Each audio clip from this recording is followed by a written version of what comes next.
Welcome back to another video. Today we are in a 2022 Honda Civic Si. This is the latest generation Honda Civic. I should be no stranger to this car given that I have the brand new Acura Integra Type S, which as you probably all know by now is based on the Honda Civic. But this car has a starting price of $28,000 to $29,000, whereas my Type S is 51 grand. So is the extra money actually worth it? Or is this Civic Si 80% or more of the driving experience for a little over half the money? The owner, Chris, mentioned that this one's bone stock. It's only got 7,500 miles on the odometer. In terms of specs, we are powered by a tiny little 1.5 liter turbocharged inline 4-cylinder engine. It makes as much power as basically every Si from the last 10 plus years, 200 horsepower and 192 pound-feet of torque. The car weighs just under 3,000 pounds, which is really quite light for this class of car. You wouldn't know it was so light from looking at the interior. It's actually very spacious and roomy in here. Plenty of space for passengers in the back. Interior quality is actually really nice for the price point as well. It's not as nice as my Type S, but a lot of the same design elements. Physical knobs for your HVAC controls. Love this honeycomb design. Unfortunately, there is a lot of piano black plastic across the dash, but the center console actually has this nice textured plastic, which is the opposite of what my Type S has. My Type S has this type of material along the dash and then the piano black along the center console. Build quality actually feels like 80 to 90% of what I get in the Type S. For 28 grand, this is kind of a steal. Other things to know, we have a 6-speed manual transmission as your only choice of transmission. It's front wheel drive only, of course, and we have a mechanical limited slip differential. No adaptive suspension offered in the Civic Si, but we do have a drive mode selector which only adjusts 2 different settings: steering weight and engine response. There's an individual mode that you can customize if you hold up on the drive mode selector, but frankly I think it's kind of useless given you only have 2 parameters to adjust.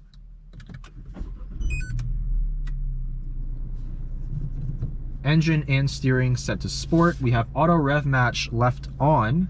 Let's see how this Si performs. Oop, little bit of torque steer in first gear. By the way, this car was optioned out with the $200 performance tires. A meager $200 for a tire upgrade? Why not?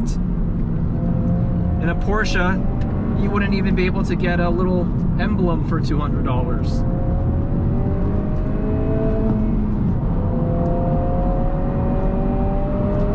Nice short gearing in the Si.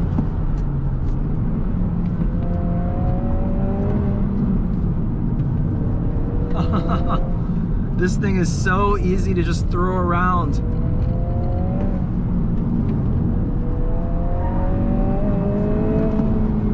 There's a tiny bit of rev hang. You have to wait just a second before letting the clutch out for upshifts. Auto rev match working really well here. The engine unfortunately doesn't make a whole lot of sound. There's a little bit of synthetic sound from inside the car.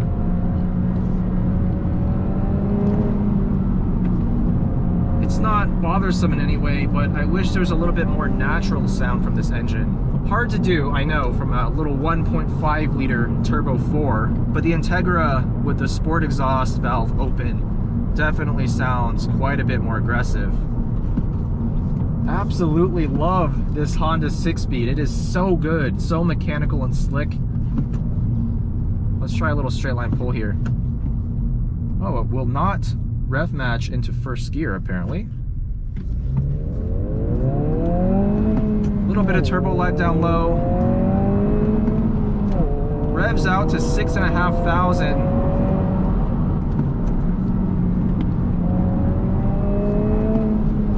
I feel that mechanical LSD doing its job though, keeping the front tires planted at all times.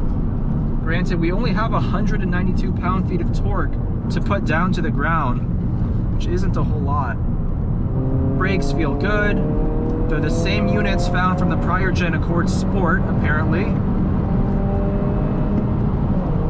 Gearing is really nice and short. I think third gear barely goes to 78 miles an hour, it seems like. Steering feel is not bad for an EPS rack. Not brimming full of feedback, but it's precise. It's not overly quick in terms of the ratio.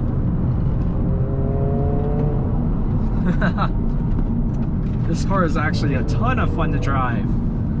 For 28 to 29 grand,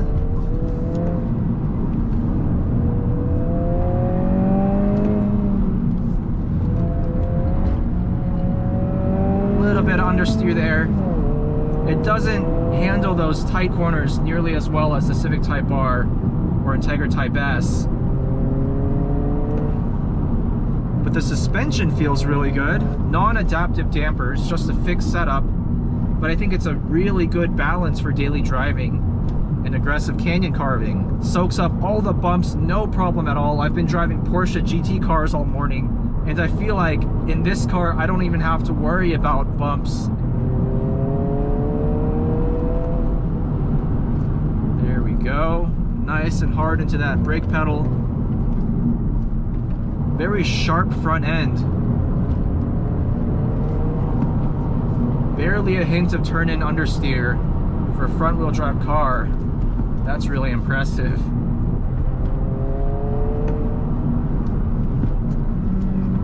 Oh yes, it'll give me the rev match downshift to basically redline.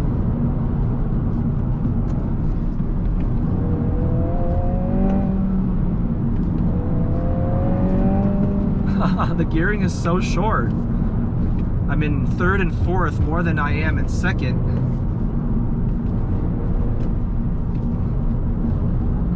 These tires are holding on. The summer tire option is an absolute must if you buy a Civic Si.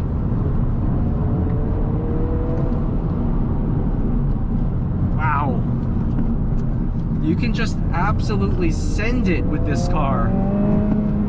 It just takes everything you throw at it. Look at that.